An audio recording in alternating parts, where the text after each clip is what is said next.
Les 4C, ce sont donc des rendez-vous coopératifs au champ libre, où les participants se retrouvent autour d'un intérêt commun, où ils font ensemble et décident de ce qu'ils vont faire ensemble et comment ils vont le faire ensemble.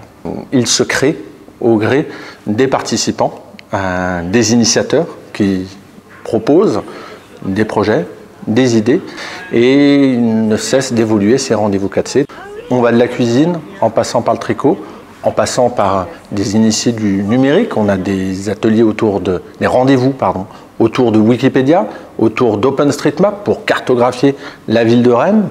On a pas mal de langues aussi, puisque finalement, c'est parti de l'anglais, ça va jusqu'à l'espagnol, la langue des signes française, le breton.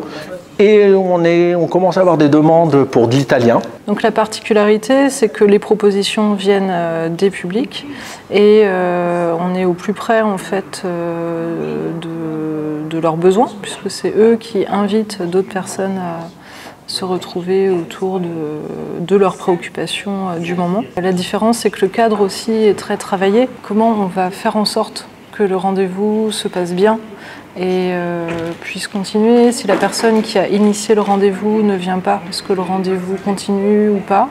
Ça, c'est des discussions qu'on a avec les participants qui ont lieu au sein du groupe. On ne fait pas que faire des choses ensemble. On réfléchit aussi à la façon dont on a envie de le faire ensemble et à la meilleure façon de le faire pour que ça se passe bien. L'intérêt de rendre les publics le plus autonomes possible, y compris dans ce qu'ils décident de faire, pas simplement dans ce qu'ils font, c'est de les emmener à aller plus loin dans faire pour et par soi-même. Ça, c'est essentiel.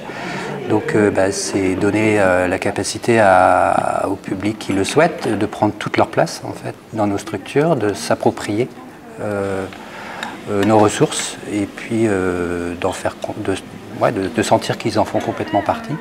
Puis de notre côté, ça permet d'ouvrir les lieux, de se mettre en capacité aussi d'accueillir l'imprévu, d'accueillir toutes les formes d'intelligence qu'il y a en dehors de l'organisation, d'intégrer des usages aussi qui ne sont pas programmés, qu'on n'a pas forcément anticipés, de faciliter la coopération et puis de miser sur la mise en commun.